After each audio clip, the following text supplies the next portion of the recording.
Hello, good morning, Korean Story Grandma. Today I thought I will just walk around my house, especially concentrating on the garden or gardening things. So here in the sunroom, or we call it winter room, or 사랑방, I call it, has these fruit trees, well, baby. I don't know where to put them, so they stay there for a while. And then here is my bird feeding station, if I can call it, water and bird food. Well, if you can see here, the big bird cannot get at those fat balls. That's for little birds like robin and wren or blue tits or coal tits, whatever. And not whatever, I love them, especially robin. And here is rubbish I need to clear up, or I'll just leave it like that for a while.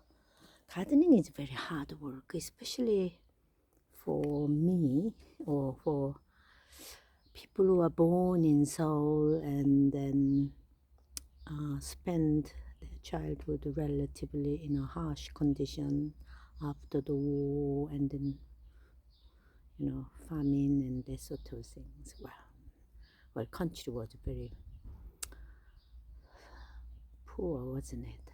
Not all of them, but majority of them. It was not an easy environment in the 50s and the 60s. So I'm sure people did gardening, but not where I lived. It's like a concrete jungle in Seoul. And then that's my rose. And then that's my, over there it's my clematis. I don't know the names in Korean, so this, I don't know, looks like vegetables. I just let it grow. There's another rose. There's a beautiful, they call winter rose, which is a Halliboris.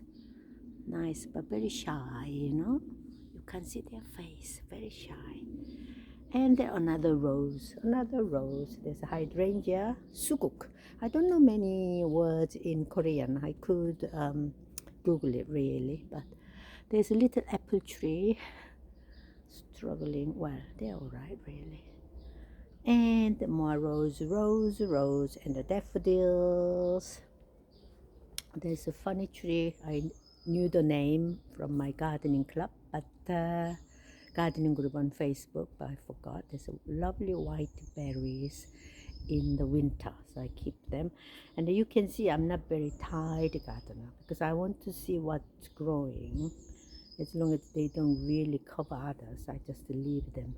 Let it be, like that. And the whole certain sizes and shapes and colors.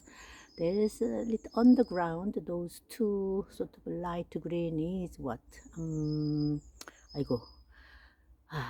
Fuchsia. In Korean we seem to say fuchsia. There's a little rose coming out, red one at the back. Oh, I don't know. Behind that brown thorny stalk branch, there's a little tiny baby, purpley color growing. I don't know whether you can see. And here, that's bleeding hearts, 금낭화, but not doing very well. Either I move it or whatever, but I leave it. This parsley, then there's a rose. This rose is special, Charles Darwin. Out of all roses, its name is Charles Darwin. So I like it. It's gonna be climbing over here, over. And then there's another apple tree. And then there's a peony, two peonies. So I don't know whether they seems to be all right. It's very young. And under the cup, there's baby hydrangea, still covering a little bit, protect, loosely covering it. This is kale, I think, but I never be successful in vegetable because snails and slugs love them, and I find it very difficult to clean and whatever. So but I just have it. It's nice to see what kind of flower. This daffodil. Oops, turning around. Oops, in the middle, there's a ghastly rose called the peas, which should meant to be the centerpiece, but the company who sent it is disgusting. You know, it's a very bad specimen they sent, but they won't entertain me about my complaint, but never mind. There's a little rose, not doing very well. Chris, the climber. I don't know, supposed to be climber, but dwarfish, dwarf.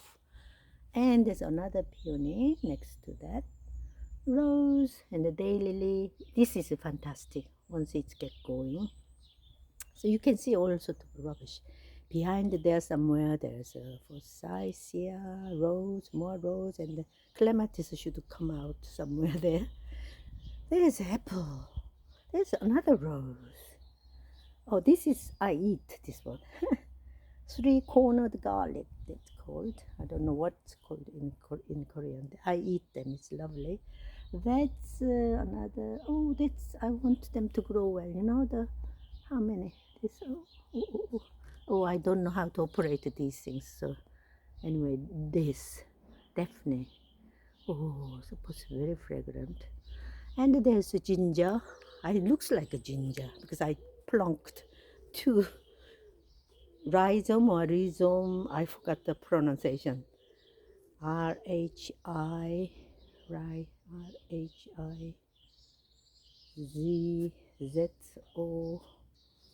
Oh, I forgot. You know, it's terrible. That's why I'm making YouTube, because my English is getting horrendously worse. So I'm just see how I spoke when I was 71 and a half.